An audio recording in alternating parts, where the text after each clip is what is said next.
খালেদা জিয়া যে নরকীয় ঘটনা ঘটিয়েছে, এটা নারী নামে কলঙ্ক। বাংলার মাটিতে এ ধরনের কলঙ্কময় ঘটনা যেন আর কখনো দ্বিতীয়বার না ঘটে।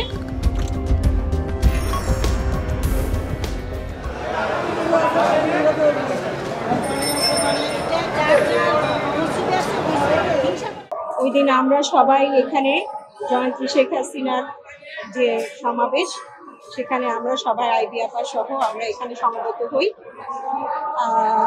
নেত্রীর বক্তব্য শেষের দিকে এদিন খুব গরম ছিল এবং খুব কনজেস্টেড ছিল, কারণ আপার প্রোগ্রাম আমরা সবাই আসব, তখন আমরা গণতন্ত্রের জন্য যুদ্ধ করছি, অন্যায়ের বিরুদ্ধে লড়াই করছি, তখন আমরা সবাই তার এই সমাবেশে আমরা সমবেত হয়েছি। সেই সমাবেশ শুরু হয়েছে, শুরু হওয়ার শেষের দিকে আপার প্রায় বক্তব্য শেষের দিকে আইভি আপা সহ আমরা একটু ওই আমাদের পার্টি অফিসের যে গেট ওখানে গেলাম। প্রথম ওখানে একটা ক্যানেলের মতো ছিল, মানে একটা ফুটপাতের পরে একটা ক্যানেলের মতো ছিল, ওর পাশেই আমরা দাঁড়ানো ছিলাম।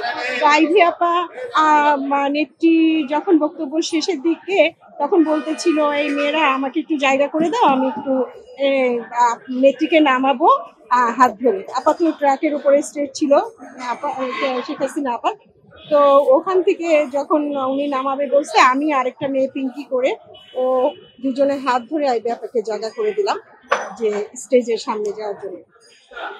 তো জায়গা করে দিতে দিতেই সেই ভয়াবহ গ্রেনেড হামলা, মানে আপা মাত্র গেলেন আর আমি মুখ ঘুরতেই ওখানে পড়ে গেলাম।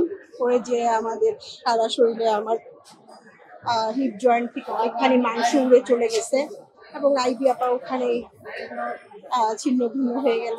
তারপর ওখানে আমাদের ওখানে সবাই আমরা পড়েছিলাম, মানুষ একজনের উপর একজন পাড়া দিয়ে দিয়ে যাচ্ছিল। আমি খুব চেষ্টা করতেছিলাম যে আমি মানে বাঁচার জন্য যে একটু বাঁচতে চাই, কিন্তু যতবারই উঠি ততবারই পা দিয়ে এভাবে আমাদেরকে অজগরিত হইতে হয়েছে এবং সারা শরীরে স্প্রিন্টাল লেগে ছত্রভঙ্গ হয়ে একদম রক্তাক্ত হয়ে গেছি।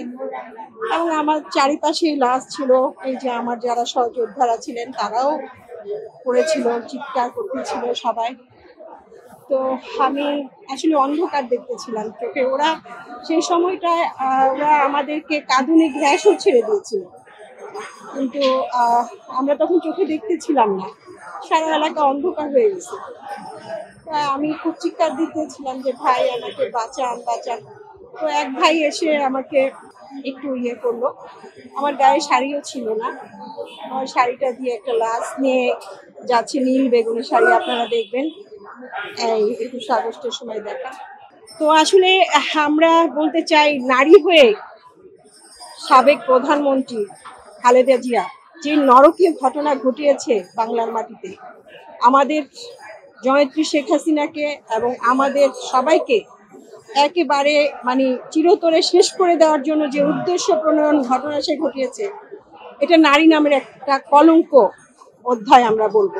সুতরাং বাংলার মাটিতে এ ধরনের কলঙ্কময় ঘটনা যেন আর কখনো দ্বিতীয়বার না ঘটে, এটাই আমাদের সকলের কাছে প্রত্যাশা, দাবি।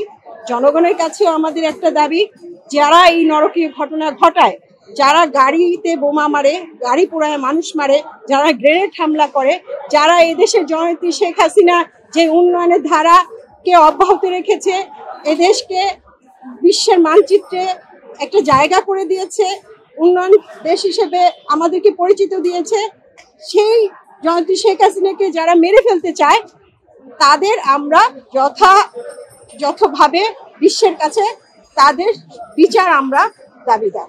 আমার এই আজকের দিনে আমাদের এই প্রত্যাশা, আমরা তার যথাযথ তার এবং তার ছেলে তারেক জিয়া, তাদের আমরা বিচার দাবি করছি। আজকে আমরা যেভাবে স্পিন্টাল বহন করছি, আমরা পঙ্গু হয়ে গেছি, এটা হয়তো আমরা কখনোই আর এটার সমাধা পাবো না। তবে তাদের বিচারটা যদি যথাযথভাবে আমরা দেখতে পাই, তাহলে অবশ্যই আমরা একটু মনে একটু শান্তি পাবো। আমাদের 24 জন নেতাকর্মী আইভি আপা সহ নিহত হয়েছে এবং আমরা তো হাজারের উপরে আমরা আহত হয়েছি। আসলে সেদিন আমাদের মানে সবাইকে অনেক আমার মনে হয় আমাদের অনেক লোক যারা আমাদের আওয়ামী লীগের সাধারণ কর্মী ছিল, তাদের হয়তো ওখান থেকে অনেকে সরাইও ফেলছে। আমি ব্যক্তিগত আমাকে নিজে অনেকে আমি যাদেরকে চিনতাম না, তারা আমাকে টানাটানি করছিল, কিন্তু আমি যাদেরকে চিনি না তাদের সাথে তো আমি যেতে পারি না। যখন আমার দলের যারা ছিল নেতারা, যখন তারা আমাকে হসপিটালাইজ করছে, তখন আমি তাদের সাথে ভ্যানে করে আমি করেছি। এবং এখনো আমার সারা শরীরে অনেক হসপিটাল বহন করছি। আমি হাঁটতে পারি না, আমার পায়ে প্রচন্ড পেইন হয়, আমার হিপ জয়েন্টে স্পিনটাল লেগেছে। সংবাদ, ফিচার ও অনুষ্ঠানের জন্য ভিজিট করুন সংবাদ প্রকাশের ওয়েবসাইট এবং যুক্ত থাকুন ফেসবুক পেজ ও ইউটিউব চ্যানেলের সঙ্গে।